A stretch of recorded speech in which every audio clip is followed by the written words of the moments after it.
human rights. And on GCHQ, I hear people say, we've changed our mind on it. I haven't. I have made a personal commitment to those people to restore their trade union rights in full, and I will keep it. Well, you applaud, and rightly. But let me tell you something that I believe in the end is even more important. I make a plea to both sides of industry. A couple of weeks ago, I visited the JCB plant in Staffordshire. The man who runs it, in the past at least, donated to the Tory party. I don't give a damn. He's got good union relations there. The workforce is valued and invested in. Stakeholders in the enterprise. The product is the best. That is the future. We're on the same side. We're in the same team. I visited Raytheon Jets in North Wales too, not so far from here. A plant which the unions helped with management to save from relocation to the United States. I ask in the name of this country's future, forget the past. No more bosses versus workers. We are on the same side, the same team, and Britain United will win. Well, you applaud, and rightly. But let me tell you something that I believe in the end is even more important. I make a plea to both sides of industry. A couple of weeks ago, I visited the JCB plant in Staffordshire. The man who runs it, in the past at least, donated to the Tory party. I don't give a damn. He's got good union relations there. The workforce is valued and invested in. Stakeholders in the enterprise. The product is the best. That is the future. We're on the same side. We're in the same team. I visited Raytheon Jets in North Wales too, not so far from here. A plant which the unions helped with management to save from relocation to the United States. I ask in the name of this country's future, forget the past. No more bosses versus workers. We are on the same side, the same team, and Britain United will win.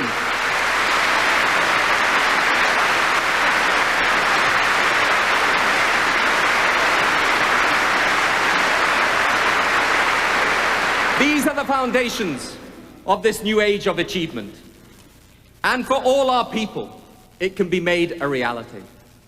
There is only one lasting route to higher living standards, better wages, more secure jobs in today's world. We will win by our brains and our skills, or not at all. And you know Britain, we're still in the 30-40 economy. 30% do very well, 30% just getting by, 40% struggling or worse. When these Tories talk about the spirit of enterprise, they mean a few self-made millionaires. Well, best of luck to them. But there should be a spirit of enterprise and achievement on the shop floor, in the office as well. In the 16-year-old who starts as an office girl with the realistic chance of ending up as the office manager. The young graduate with the confidence to take initiatives. In the secretary who takes time out to learn a new language and comes back to search for a new and better job. These people have enterprise within them. They have talent and potential within them. Ask me my 3 main priorities for government, and I tell you, education, education, and education. The first wonder of the world is the mind of a child. I sometimes sit reading newspaper, watching TV, and you look up and you see your children at a computer. And you marvel at what they can do, using that computer as easily as we would read a book. And yet, you know, we are 35th in the World League of Education Standards today. 35th. They say, give me the boy at 7, I'll show you the man at 70. Well, give me the education system that's 35th in the world today, and I will give you the economy that's 35th in the world tomorrow. Set about this task at every level, radical improvement and reform for our children. A teaching profession, trained, able to stand alongside the best in the world and valued as such. No to Tory nursery vouchers, yes to proper nursery places for all our children. David Blunkett will set out how to ensure that every primary school child leaves school able to read to the adequate standard.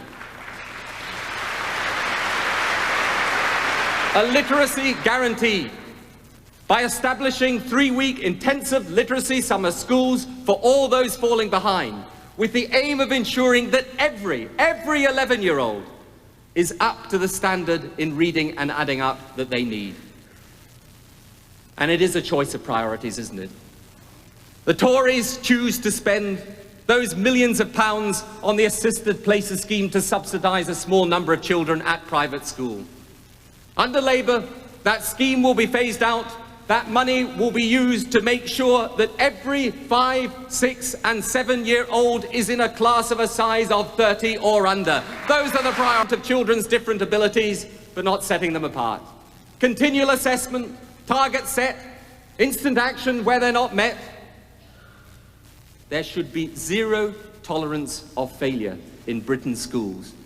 That is if we want to be serious about our task. And I tell you my vision of the future. I would like a state education system in Britain, so good, so attractive, that the parents choose to put behind us the educational apartheid of the past, private and state, and I don't believe anything would do more to break down the class divides that have no place in a modern country in the 21st century. Education shouldn't be about wealth, and the age of achievement will be built on the new technology. Now, last year, I announced an agreement with British Telecom to cable up schools, colleges, universities, libraries to the information superhighway for free. To their credit, the cable companies have followed suit. That was an historic beginning, but it was only a beginning. Today, we go further. The cable industry and British Telecom have now given us a commitment to keep costs to our schools for access to the internet and superhighway as low and as predictable as possible, and they have given a commitment to achieve real reductions in prices for those schools. Now, we have agreed with them to put this into practice. So we've got the wires, we've got the low-cost connections, but now we need more. The hardware, the computers themselves.